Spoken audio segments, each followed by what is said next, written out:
धन्यवाद आपका। आपने मुझे बजट पे अपनी बात रखने का अवसर प्रदान किया।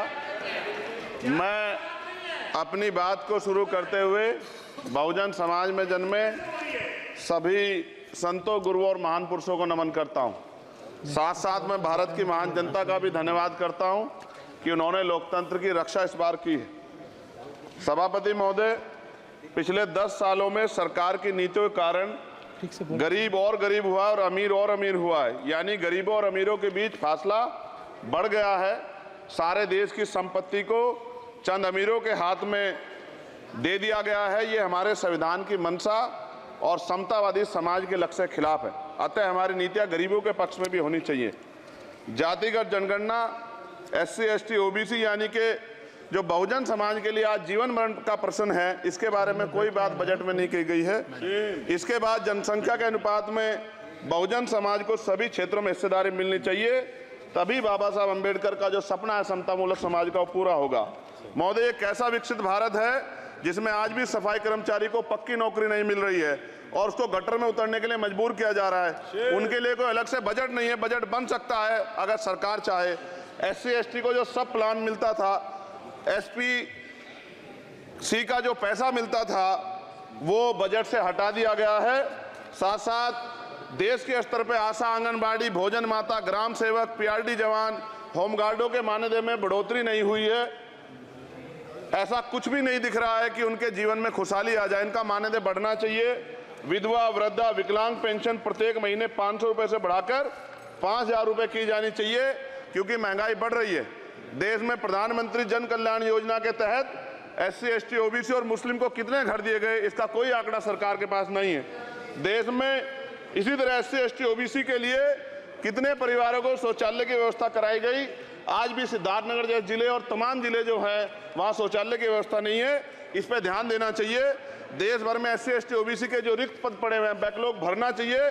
सरकार ने कुछ नहीं कहा। ये कैसी विश्व की 5वीं अर्थव्यवस्था है जिसमें आज भी SC, ST पे अत्याचार हो रहा है, महिलाओं के साथ रेप हत्या हो रही है। NCRB का डाटा पढ़ेंगे तो खून के आंसू रोने पड़ेंगे। युवा बेरोजगार है, सड़कों पे 80 करोड़ लोगों को 5 किलो राशन में जीवन यापन करना पड़ रहा है। जो बजट SC, ST को मिलता है, मेरे दाएं तरफ जो साथी बैठे उनको बुरा लगेगा, कर्नाटक में 14,732 करोड़ रुपए इन्होंने दूसरी योजना में लगा दिए और मध्य प्रदेश में आपने 95 करोड़ रुपए जो है दूसरे बजट में लगा दिए। हमारा जो मिलता है उसको तो मत छीनो भाई। MSP की लीगल गारंटी कोई बात नहीं हुई है। किसानों को जो 6,000 रुपए मिलते हैं उसको बढ़ा के 12,000 रुपए करना चाहिए और फसल बीमा जो है उसका सारा प्रीमियम सरकार भरे, किसानों पर बोझ ना लगे। रिजर्वेशन प्रमोशन में लागू नहीं किया गया, पुरानी पेंशन को बहाल नहीं किया गया, इस पर चर्चा नहीं हुई। देश में मनरेगा समेत न्यूनतम मजदूरी की दर 700 रुपए होनी चाहिए। समान काम समान वेतन पॉलिसी लागू होनी चाहिए। जो रसोई की चिंता करते हुए 500 रुपए प्रति सिलेंडर से ज्यादा के दाम नहीं होने चाहिए, जो महिलाओं को राहत मिल सके। बिजली के दामों में भी कमी होनी चाहिए। बेरोजगार युवाओं को 5,000 रुपए भत्ता मिलना चाहिए, जो बेरोजगार युवा जो है अपनी पढ़ाई या अपना खर्चा उठा सके। मैं अपने क्षेत्र के विषय में महोदय आपसे कहना चाहता हूं कि पश्चिम यूपी में नगीना में एक एम्स बनना चाहिए, एक IIT बननी चाहिए, एक IIM बनना चाहिए। नगीना लोकसभा में उद्योग धंधे लगने चाहिए। नगीना की कताई मिल जो है उसको पुनः शुरू कराना चाहिए। RRTC जो योजना है सरकार की, उसको मेरठ से आगे बढ़ाकर मुजफ्फरनगर, सहारनपुर से नजीबाबाद नगीना होते हुए उसको नगीना तक ले जाना चाहिए। साथ साथ नजीबाबाद से मुंबई के लिए एक ट्रेन चलनी चाहिए और नगीना, श्योरा, किरतपुर में रेलवे के ओवरब्रिज बनने चाहिए। सभापति महोदय, सामाजिक न्याय मंत्रालय को 13,000 करोड़ रुपए दिए गए और जनजाति कार्य मंत्रालय को 13,000 करोड़ रुपए दिए, कुल 26,000 करोड़ रुपए, जो कुल बजट 48.20 लाख का लगभग 0.54% है। जबकि हमारी संख्या 25% से ज्यादा SC, ST की और बहुजन समाज की मिलाओगे तो 85% से ज्यादा है। और हमारे विकास के लिए सरकार 1% बजट 1% पैसा खर्च कर रही है, जो मिलना हमें चाहिए, जबकि मिलना हमें 25% चाहिए। ये ऊंट के मुंह में जीरा के समान है, कहावत हमने बहुत दिन सुनी थी। पिछले लंबे समय से हमारे साथ धोखा हो रहा है, लेकिन अब ये नहीं चलेगा। चंद लोगों की तराजू से देश के संसाधन नहीं बटेंगे। इस देश का बहुजन समाज बर्दाश्त नहीं करेगा। संसाधन का बंटवारा संख्या के आधार पे होगा। माननीय काशीराम साहब नारा लगाए थे, ना तो वोट हमारा राज तुम्हारा चलेगा, और आज हम कह रहे हैं ना ही वोट हमारा और नोट तुम्हारा चलेगा। इस बात का भी ध्यान जो है सरकारों को देना पड़ेगा। आपके माध्यम से सरकार से मेरी एक मांग है, सरकार इस योजना का लाभ भी अपने आप ले ले, सरह भी ले ले। कि 1 लाख रुपए सालाना बहुजन समाज के अत्यंत गरीब परिवारों को दे। 10 लाख करोड़ रुपए खर्च होंगे, लेकिन इस 1 लाख रुपए की योजना से एक झटके से परिवार गरीबी की रेखा से ऊपर आएगा और इनके बच्चों को कुपोषण खत्म होगा, अच्छी शिक्षा मिलेगी, महिलाओं को सम्मानजनक जीवन मिलेगा और इससे वास्तव में सबका साथ सबका विकास का नारा सार्थक होगा।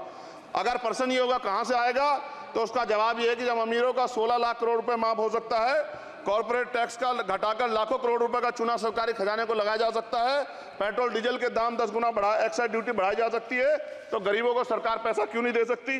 महोदय, समय आ गया है, अब निजी क्षेत्रों में आरक्षण की व्यवस्था होनी चाहिए। SC ST OBC को निजी क्षेत्रों में आरक्षण मिलना चाहिए।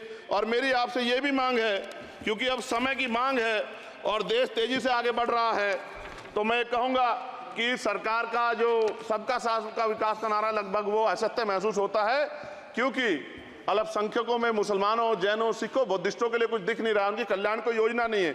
मदरसों को जो बजट मिलता था वो कम कर दिया गया है। आर्थिक तंगी से लोग मर रहे हैं। इंटर्नशिप की बात हुई है, परमानेंट रोजगार नहीं है। और दिल्ली में क्या हुआ बच्चों के साथ कल, उनकी सुरक्षा की जिम्मेदारी क्या है? वो आए तो बनने थे IAS IPS और बन क्या गए, लाशें बन के गए। यहाँ से कोई ध्यान नहीं दे रहा है, किसी की नजर नहीं है। साथ साथ मैं आपसे ये भी आग्रह करूंगा कि हम ग्रामीण क्षेत्रों से आए लोग देश से बड़ा प्रेम करते हैं और हम ये महसूस करते हैं कि सरकारें हमें सुनेंगी, सरकारें हमारे बारे में सोचेंगी। लेकिन ऐसा महसूस हो जाता है आज़ादी के 75 साल बाद, और जिसको अमृत काल कहा जा रहा है, आज भी SC ST OBC के लोगों पर अत्याचार हो रहा है। अभी 2 दिन पहले गोली से उड़ा दिया गया गाजियाबाद में और राजस्थान में गर्दन काट दी गई। ये घटनाएं देख के डर लगता है, घर से निकलते हुए भी कि आने घर वापस लौटेंगे नहीं लौटेंगे।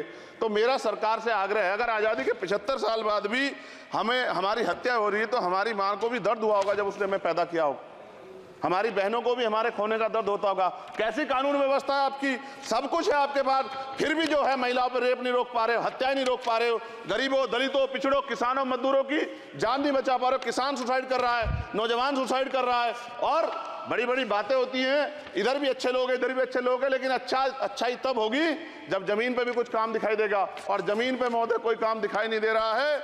जब कोई योजना की बात आती है तो सरकार हमसे मुंह मोड़ लेती है। आप बताइए, एजुकेशन का बजट कम कर दिया, हेल्थ का बजट कम कर दिया। मैं अपने क्षेत्र में गया तो आप विश्वास कीजिए, डॉक्टर नहीं है, स्कूल में मास्टर नहीं है, और कोई भर्ती ऐसी नहीं जिसका पेपर लीक नहीं होता है।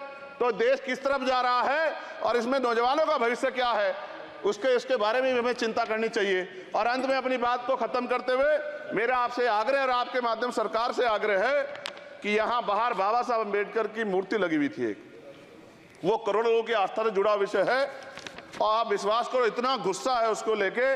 मेरी आपके माध्यम से मैं हाथ जोड़ता नहीं हूं, लेकिन मैं हाथ जोड़ के आपसे आग्रह कर रहा हूं कि प्रधानमंत्री जी, सरकार से हमारी आग्रह कि वो अम्बेडकरवादियों के सम्मान का ध्यान रखते हुए, उनके जो है दिल की पीड़ा को समझते हुए, दर्द का ध्यान रखते हुए उस मूर्ति को पुनः स्थापित करा दीजिए।